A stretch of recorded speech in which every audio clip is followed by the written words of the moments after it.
The general message of the UN's Phoenix Rising mural is that humanity is stepping into a new, luciferic reality. Beneath this disturbingly prophetic mural, world leaders make global decisions that affect the lives of nearly 7 billion people.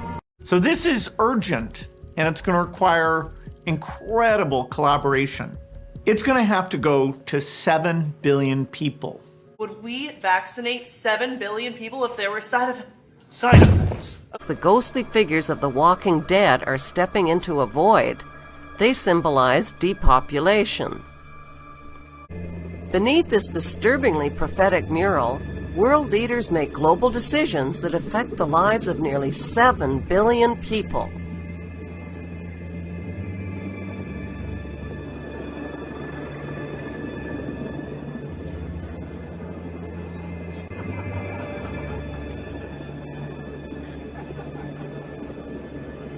What's hard for most people to grasp is that our elected government leaders are involved in an apocalyptic scheme to enslave the masses under a world government dictatorship.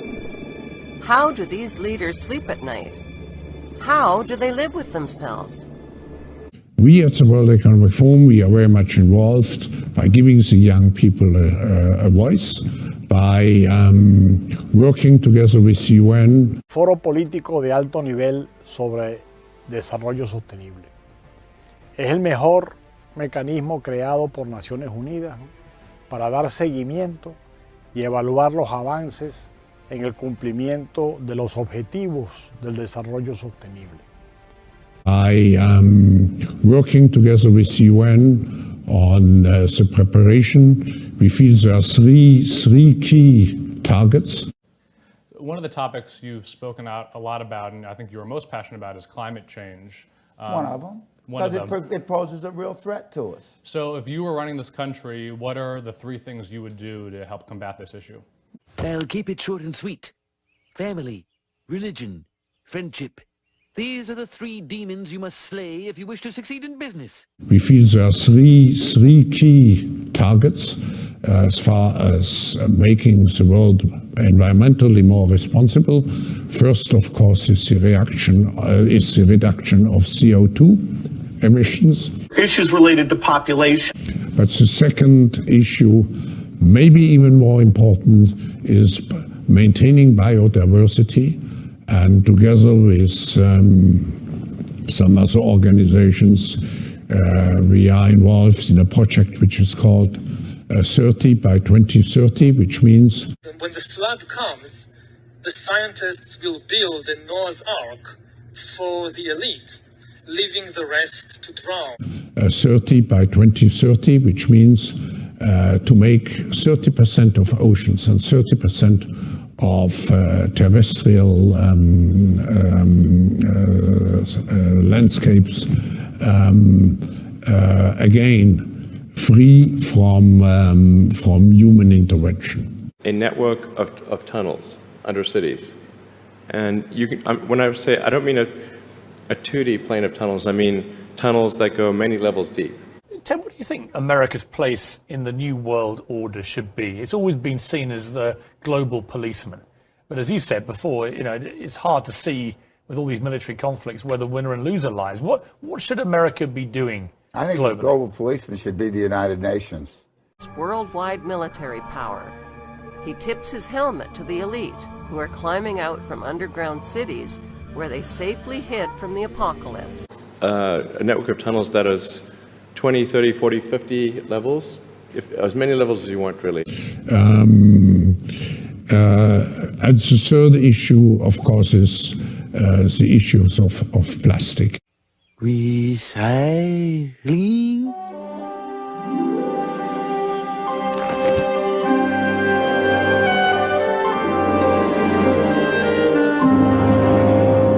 I'm afraid I'm not familiar with that term. We predicted that in the year 2030, there will be more plastics in the oceans than fish.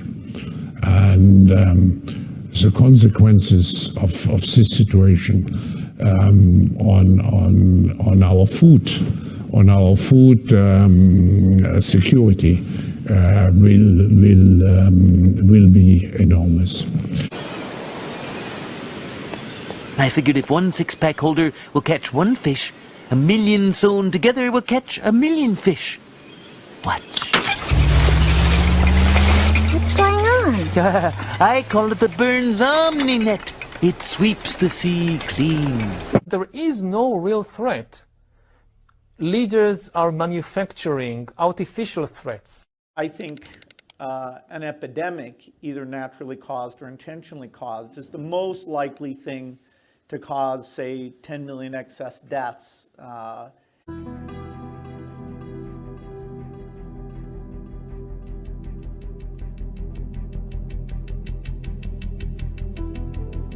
Officials in 2 Latin American countries alerted the WHO of several outbreaks of a new infectious disease that's mysteriously appearing across the region. Severe Epidemic Enterovirus Respiratory Syndrome 2025. Over the past 6 weeks alone, there have been 500 confirmed or suspected cases reported.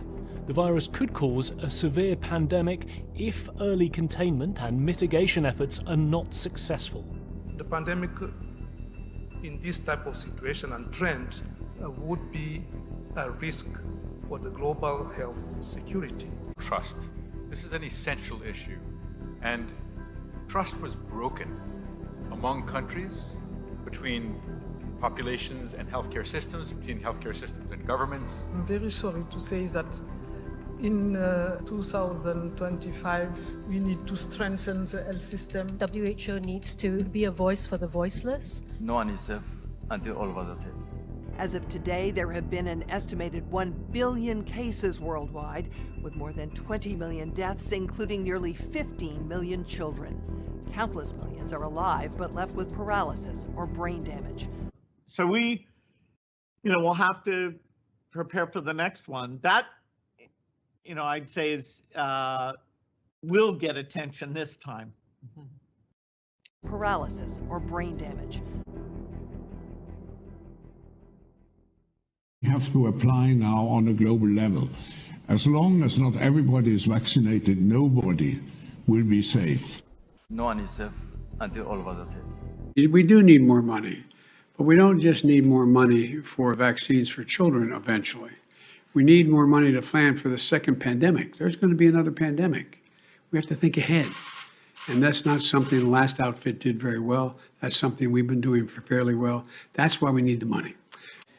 We also face a new threat that the next epidemic has a good chance of originating on a computer screen of a terrorist intent on using genetic engineering to create a synthetic version of the smallpox virus or a contagious and highly deadly strain of flu. So the point is that we ignore the strong link between health security and international security at our peril. Whether it occurs by the quirk of nature or at the hand of a terrorist, epidemiologists showed through their models that a respiratory spread pathogen would kill more than 30 million people in less than a year. And there is a reasonable probability of that taking place in the years ahead. There is no real threat. Leaders are manufacturing artificial threats. The pale horse from the book of Revelation is the bringer of death to humanity through weapons, hunger, and disease. The man is releasing him. Because again, if you take the fourth industrial revolution, we will become even more interdependent and more interrelated than ever before. Because in a digital world, you do not have boundaries, or you have maybe official boundaries. It sweeps the sea clean. A world without rules and controls, without borders or boundaries. A world where anything is possible.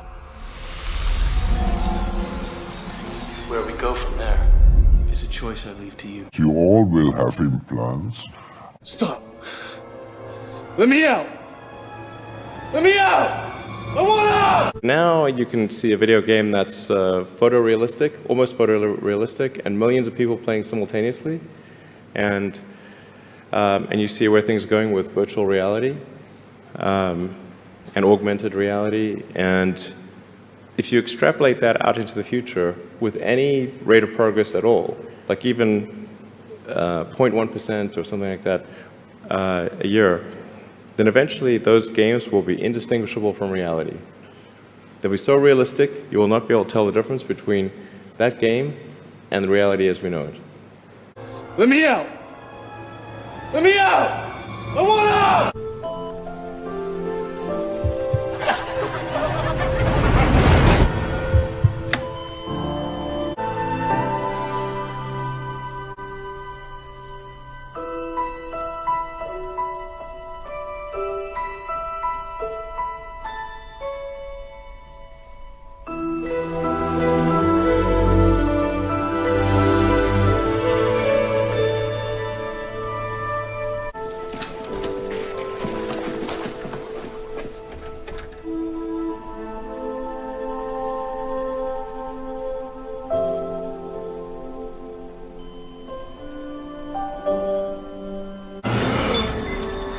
Easy, Neo.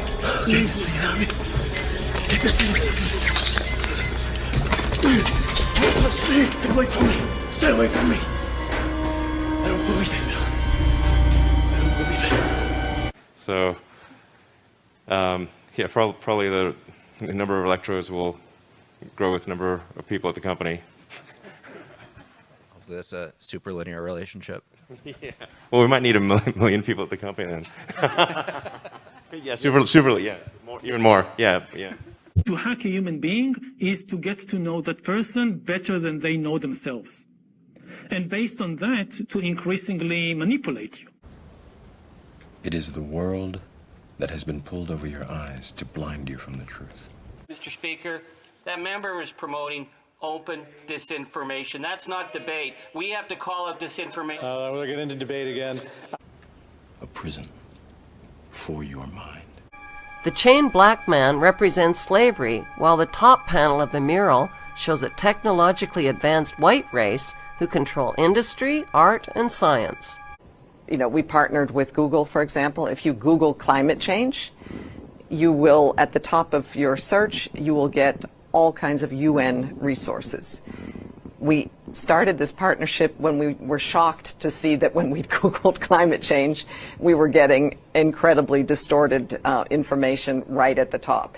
So we're becoming much more proactive.